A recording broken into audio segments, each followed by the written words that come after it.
So students, अगर आपको बिल्कुल इंग्लिश पढ़ने नहीं आता है और आप भी चाहते हैं कि बिल्कुल आसान तरीके से हम इंग्लिश पढ़ना सीख जाए, तो ये वीडियो आप लोगों के लिए बहुत ही ज़्यादा इन्फॉर्मेटिव होने वाला है। क्योंकि इस वीडियो में हम आपको बहुत छोटे छोटे सेंटेंसेस बताए हैं जिनके माध्यम से हम आपको इंग्लिश पढ़ना सिखाने वाले हैं।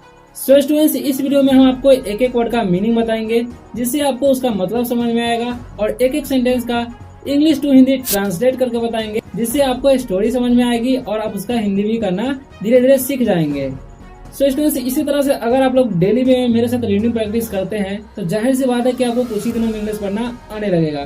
चलिए वीडियो को स्टार्ट करते हैं। उससे पहले अगर आप लोग वीडियो में नया हो तो वीडियो को लाइक कर दें और चैनल को सब्सक्राइब कर ले इसी तरह से इंग्लिश पढ़ना सीखने के लिए। चलिए वीडियो को स्टार्ट करते हैं। सो स्टूडेंट्स, ये होने वाला है पिछली वाली वीडियो का पार्ट 2। अगर आप लोग पार्ट 1 नहीं देखे हैं तो लिंक डिस्क्रिप्शन में है, इस वीडियो के बाद आप जाकर देख सकते हैं। सो स्टूडेंट्स, इस पार्ट 2 का नाम है, इसे पढ़ेंगे हम पिंक,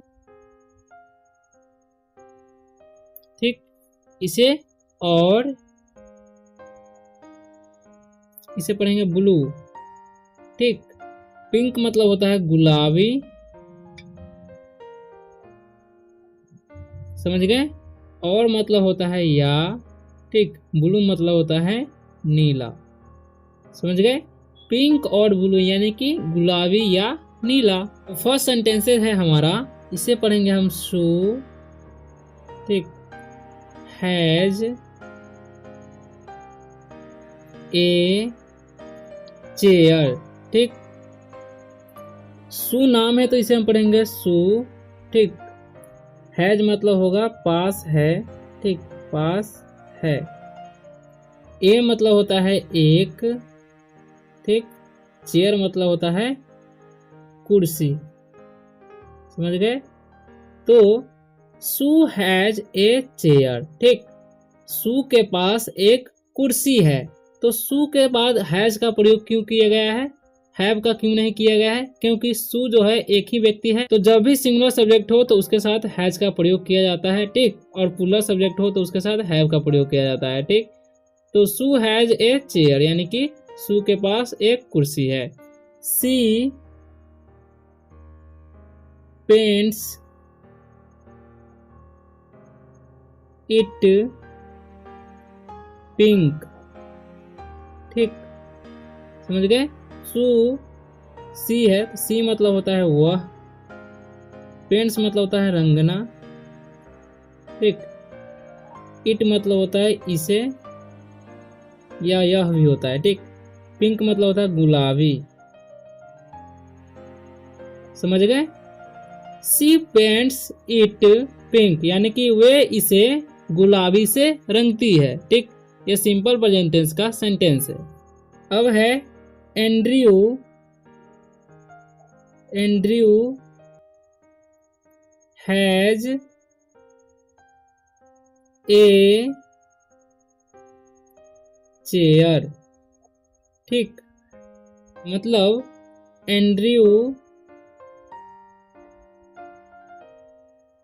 हैज मतलब पास है, ए मतलब एक, चेयर मतलब कुर्सी, ठीक। यानी कि एंड्रयू के पास एक कुर्सी है। यहाँ पर भी एंड्रयू सिंगुलर पर्सन है यानी कि सिंगुलर सब्जेक्ट है, तो क्या हुआ, इसके साथ हैज का प्रयोग किया गया है, ठीक।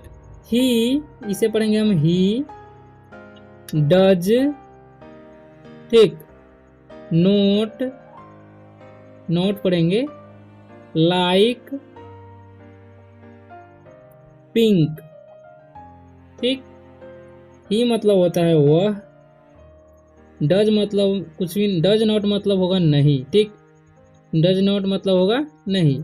लाइक मतलब होता है पसंद करना, ठीक। पिंक मतलब होता है गुलाबी,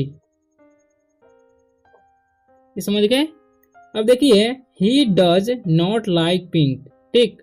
यहाँ पर डज का प्रयोग क्यों किया गया है, क्योंकि ही है और ही सी इट जब भी नेगेटिव सेंटेंस होता है प्रेजेंट इंडेफिनिट में तो उसके साथ डज का प्रयोग किया जाता है, ठीक। तो he does not like pink यानी कि वह गुलाबी पसंद नहीं करती है, ठीक। अब है ही पेंट्स हिज चेयर ब्लू। ठीक, देखिए ही मतलब होता है वह, पेंट्स मतलब होता है रंगना। ठीक, हिज मतलब उसकी या अपनी भी समझेंगे। ठीक, चेयर मतलब होता है कुर्सी, ब्लू मतलब होता है नीला। तो ही पेंट्स हिज चेयर ब्लू, यानी कि वह रंगती है अपनी कुर्सी नीला से, यानी कि वह अपनी कुर्सी नीले से रंगती है। ठीक, आप लोग सोच रहे होंगे कि हमेशा यहाँ पर पेंट्स आ रहा है, यहाँ पर एस लग रहा है, यहाँ पर पेंट भी तो हो सकता है। तो पेंट इसलिए नहीं हो रहा है और पेंट्स इसलिए हो रहा है क्योंकि सिंपल प्रेजेंट टेंस का एक स्ट्रक्चर होता है जिसमें होता है subject plus verb 5 plus object plus other word या कॉम्प्लीमेंट होता है। ठीक, तो उसी के अनुसार यहाँ पर सब्जेक्ट है और उसके साथ वर्ब 5 का प्रयोग किया गया। ठीक, अब है Sue. Sue likes pink and Andrew likes blue. ठीक, देखिए सू नाम है तो इसे पढ़ेंगे हम सू। लाइक्स मतलब होता है पसंद करना, पिंक मतलब होता है गुलाबी, एंड मतलब होता है और, एंड्रयू मतलब होता है, एंड्रयू नाम है तो एंड्रयू पढ़ेंगे। ठीक, लाइक्स मतलब होता है पसंद करना, ब्लू मतलब होता है नीला। ठीक, तो सू लाइक्स पिंक यानी कि सू को गुलाबी पसंद है, एंड और एंड्रयू लाइक्स ब्लू, और एंड्रयू को कैसा पसंद है, नीला पसंद है। ठीक, but shoe still likes Andrew. ठीक, बट मतलब होता है लेकिन, शू स्टिल मतलब होता है तक, लाइक्स मतलब होता है पसंद करना। ठीक, एंड्रयू मतलब एंड्रयू होगा। ठीक, यानी कि बट शू यानी कि लेकिन शू स्टिल लाइक्स एंड्रयू, यानी कि लेकिन शू एंड्रयू को पसंद करती है। ठीक, एंड एंड्रयू स्टिल लाइक्स शू। ठीक, एंड मतलब होता है और,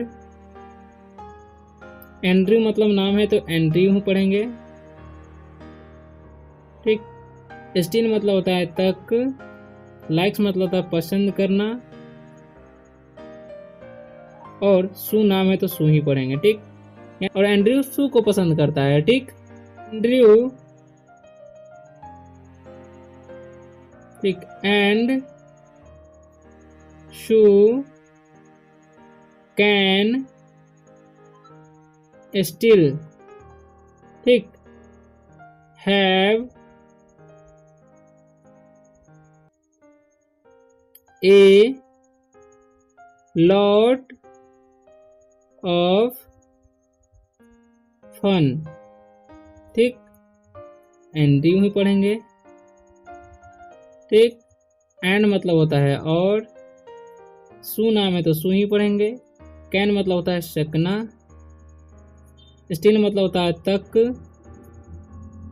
है मतलब पास का जब बोध होता है तो पास का बोध कराने के लिए हैव का प्रयोग किया जाता है। ठीक, पास समझेंगे। ए मतलब होता है एक, लॉट मतलब होता है बहुत, ऑफ मतलब काके की, मस्ती बोल सकते हैं। ठीक, तो Andrew and Shu can still have a lot of fun, यानी कि एंड्रयू और शू बहुत मौज मस्ती कर सकती है। ठीक, तो इसी तरह से इंग्लिश पढ़ने के लिए वीडियो को लाइक करें और चैनल को सब्सक्राइब कर ले ताकि आप आसानी से इंग्लिश पढ़ना सीख सकें। मिलते हैं अगले वीडियो में। तो